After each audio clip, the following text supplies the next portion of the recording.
El Aedes aegypti está en el país. Eso significa que así como transmite el dengue, podría también transmitir otros virus. Y algunos expertos sostienen que la llegada en consecuencia del virus del Zika, que está en toda la región, es casi que inevitable, ¿no?, al estar ya el mosquito aquí en nuestro país. Pero por lo pronto nos interesa sobre todo profundizar en esto que se ha convertido en una advertencia incluso de la misma Organización Mundial de la Salud, que vincula el virus del Zika con la microcefalia en bebés nacidos, sobre todo porque, bueno, el número aumentó de forma inminente en Brasil desde la aparición del virus. Así que, bueno, hemos decidido invitar nada menos que al director de neuropediatría del Hospital Pereira Rosell, el doctor Gabriel González Ravelino, que hoy nos acompaña para explicarnos mejor sobre esto, que es inevitable que sea una inquietud, especialmente, bueno, para aquellas mujeres que quizás buscan ser madres en los próximos meses o que están embarazadas y que con todo lo que se ha generado, lógicamente que la preocupación está. Bienvenido, doctor. Buenos días. Bueno, en primer lugar, podemos decir que si está el dengue, y las posibilidades son muchísimas de que también arribe el virus del Zika a nuestro país. Diríamos, en teoría, es transmitido por el mismo vector, está en la región, o sea que la posibilidad de ingresar existe. No sabemos si no podemos hacer futurología, porque el dengue hace muchos años que estaba en puerta y estaba con alta chance de ingresar y demoró muchos años. Este año por primera vez tenemos casos autóctonos, con lo cual tenemos que estar preparados. Realmente la posibilidad existe y es muy alta, pero no sabemos si nos va a tocar este año, en 5 años, eso claro. Realmente no. Hay previsiones, pero no hay certezas.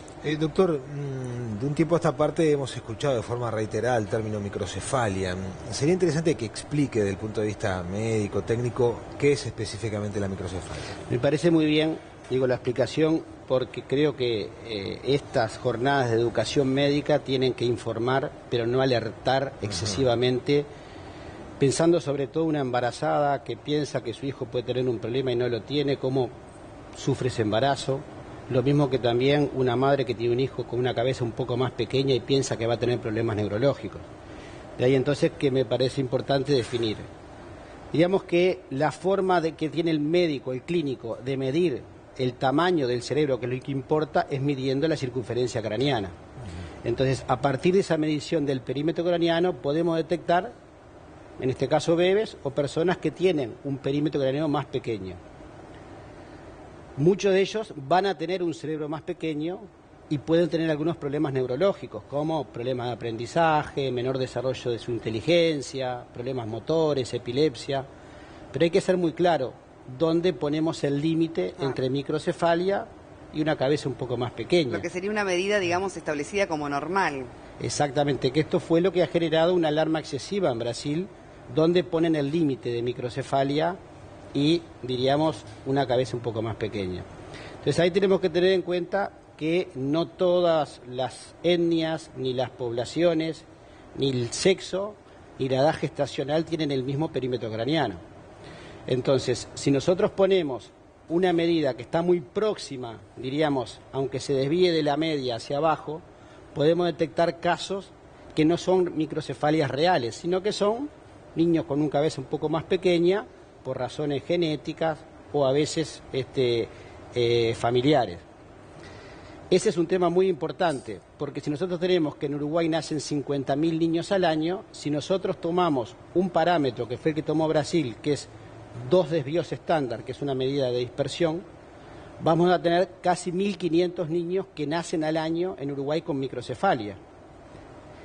Y sin embargo, si tomamos la medición que tomamos los neurólogos y la Academia Americana de Neurología de 3 desvíos estándar, nos va a dar un caso cada más o menos 1.000 nacidos vivos, con lo cual estamos hablando de 50, 70 casos por año, cosa que es claramente diferente. Sí, un abismo. Y esto fue lo que le ha pasado a Brasil. Brasil primero dijeron por debajo de 32 centímetros es microcefalia, con lo cual empezaron a haber una enorme cantidad de casos sospechosos de microcefalia y si habían tenido Zika o algún cuadro febril podían ser sospechosos de Zika. Ahora, la verdad es que muchos de esos casos, cerca de 4.000, no se confirmaron. Muchos eran cabezas más chicas sin ningún problema.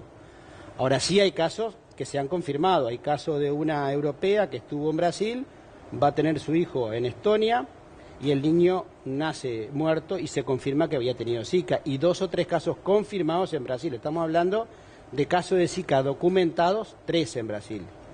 O sea, de esos 4.000 de los que se habla comúnmente, solo 3 están confirmados con microcefalia. Hay otros casos sospechosos, unos que se descartaron y otros, y la razón fue, uno, tomar la medida muy global, muy próxima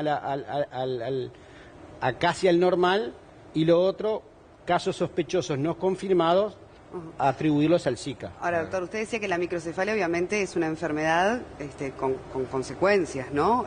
No solo por el tamaño del cerebro, entonces tiene que haber otros elementos para confirmar la microcefalia. Claro, o sea, nosotros primero tenemos que saber que las causas de microcefalia, durante el periodo embrionario y fetal, se va formando el cerebro.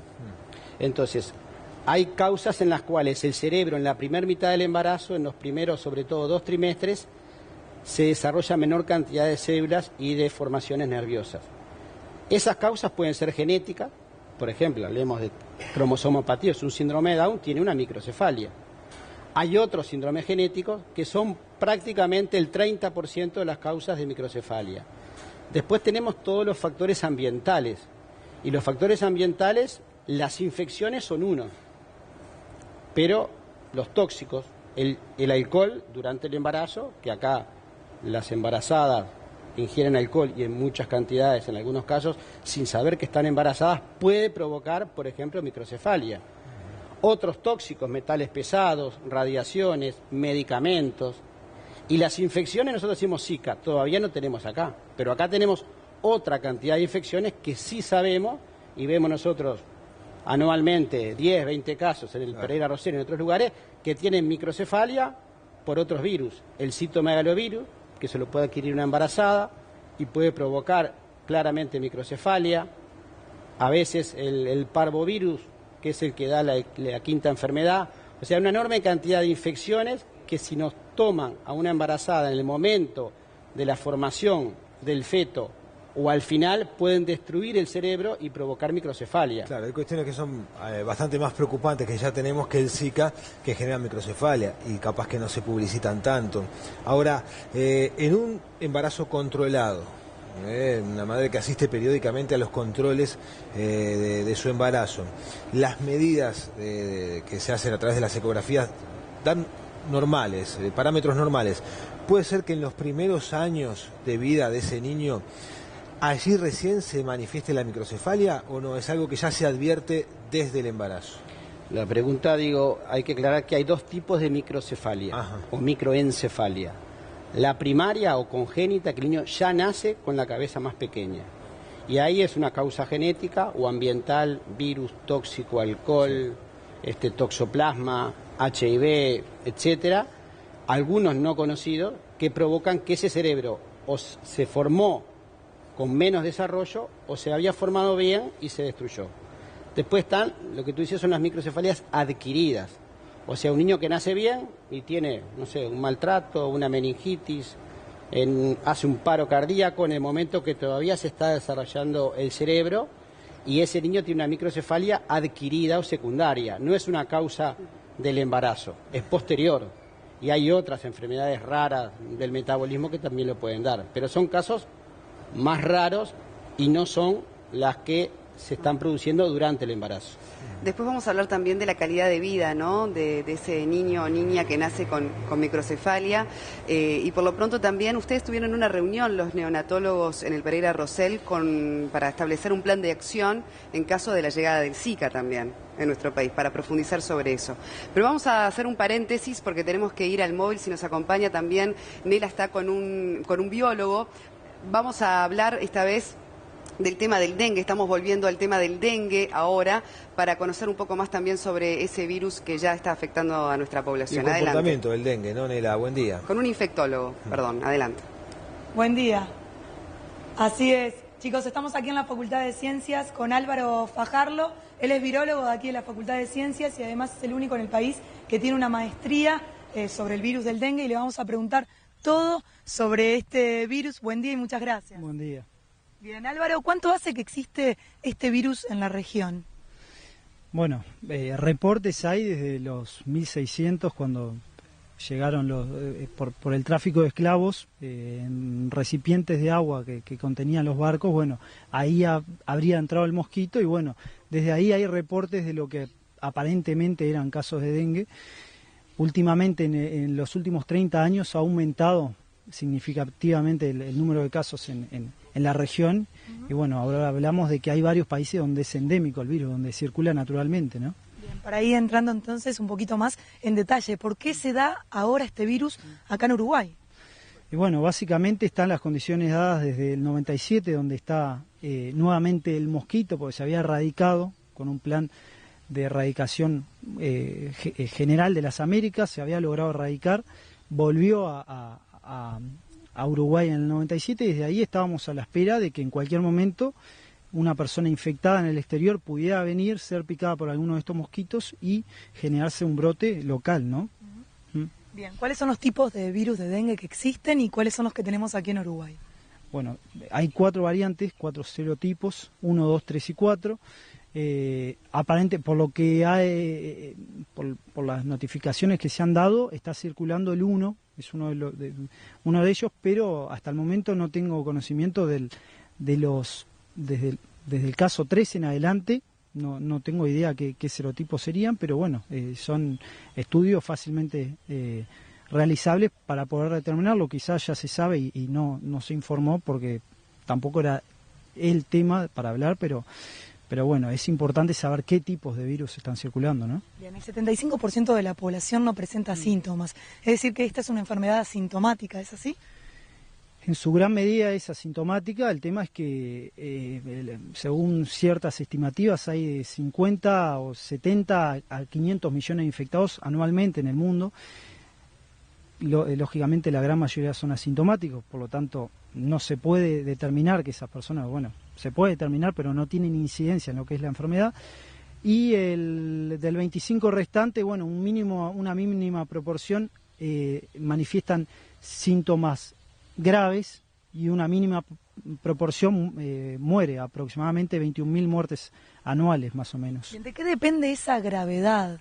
De haber contraído antes otro tipo de enfermedades infecciosas, tal vez hay una población en riesgo. Sí, básicamente depende mucho de los factores de la persona, pero el principal factor es si la persona previamente fue infectada con un tipo de virus, de virus dengue, y posteriormente al tiempo se infecta con otra variante. Eso se llama infección secundaria y hay mayores probabilidades de adquirir un cuadro grave de dengue hemorrágico, como se llamaba anteriormente, y eso puede llevar a complicaciones de la enfermedad del paciente, ¿no?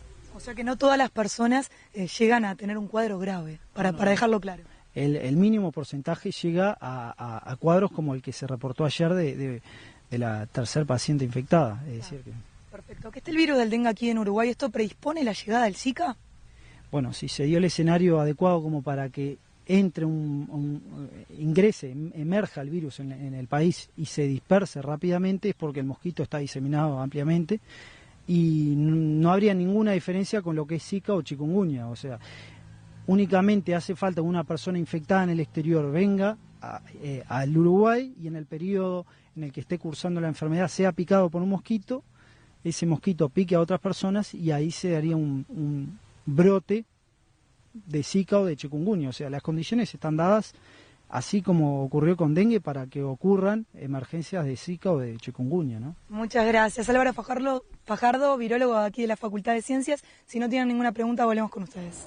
Muchas gracias, Nela. Nela, gracias. Y nosotros continuamos conversando con el director de la Cátedra de Neuropediatría del Hospital Pereira Rosell y hemos quedado, a propósito de la microcefalia, también con algunas preguntas pendientes, la calidad de vida también de un niño o una niña a la que se le confirma el diagnóstico de microcefalia, qué posibilidades tiene de llevar adelante, bueno, una vida lo más normal posible.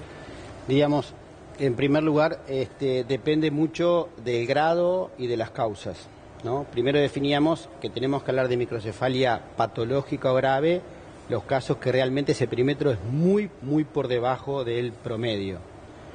Lo otro depende de la causa, porque no es lo mismo una microcefalia por una cromosomopatía, hablemos de Down porque es más conocido, como por ejemplo por alcohol, como por una infección. Y también depende en qué momento adquirió la infección, o sea que es muy amplio las posibilidades. Podemos tener algunas microcefalias que se llaman veras o primarias genéticas, donde muchas veces puede que el primer año de vida y hasta los 2 años no se vean mayores problemas porque el niño se va desarrollando bien, camina un poco más tarde, pero lo hace dentro de lo esperado, comienza su lenguaje y vemos más adelante, cuando empieza la escuela, que puede tener alguna dificultad de aprendizaje y un menor rendimiento. Esa puede ser una forma más leve.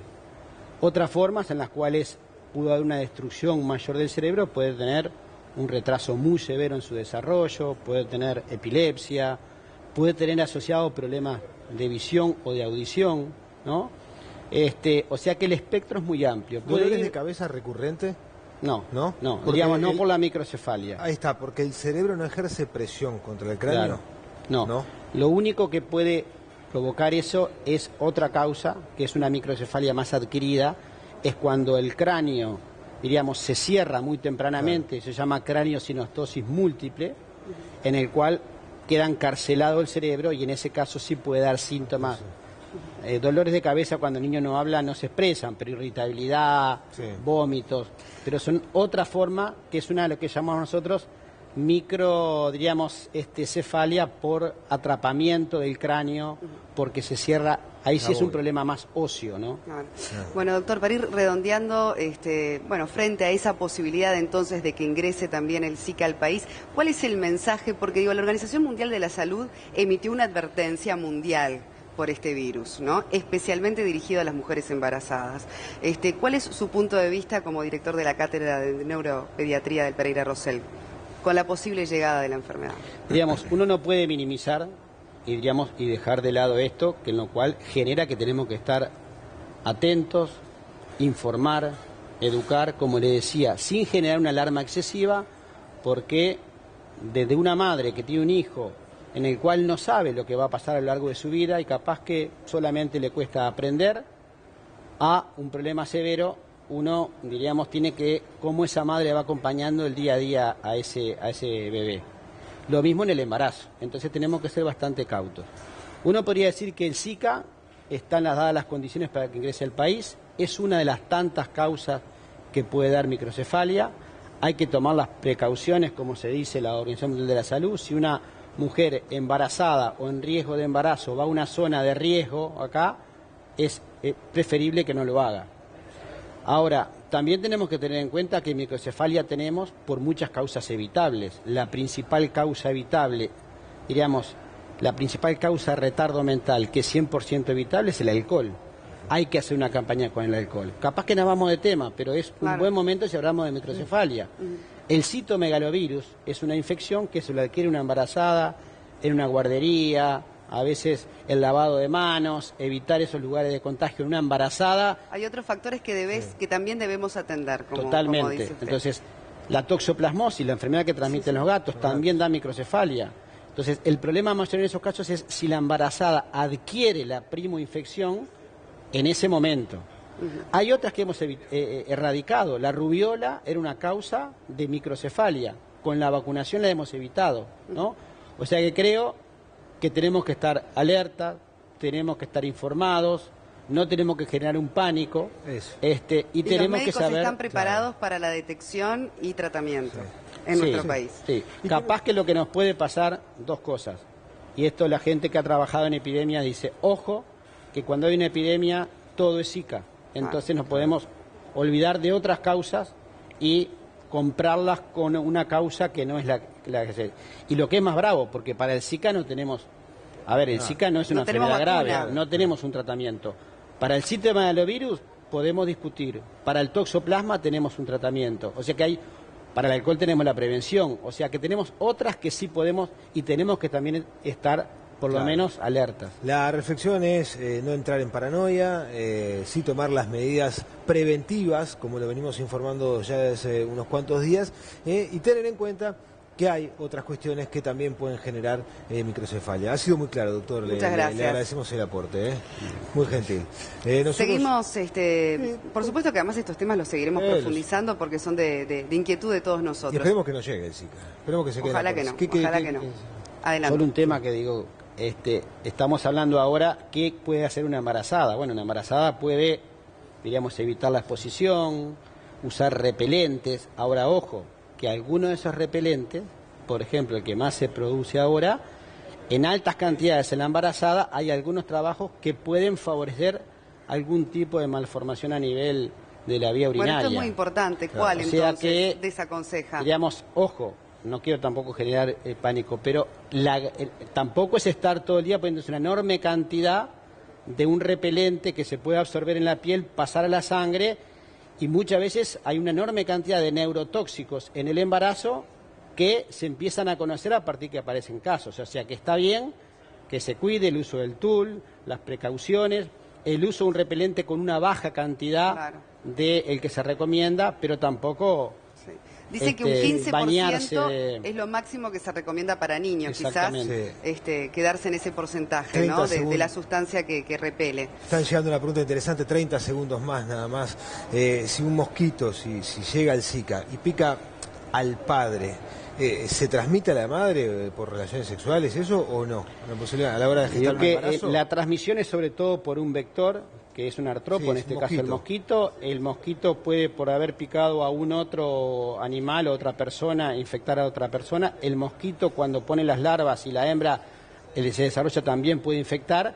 Ahora, la transmisión directa, por ejemplo, por vía sexual, hay un caso en Estados Unidos Y no se supo más sospechoso, nada. Y nada más. pero no es una causa frecuente. Y lo mismo, tampoco es que se tenga que hacer un parto por cesárea porque tiene riesgos en el momento, y tampoco hay que desaconsejar el pecho directo, la alimentación natural, porque la madre puede haber tenido Zika. Muchas Muy bien. gracias.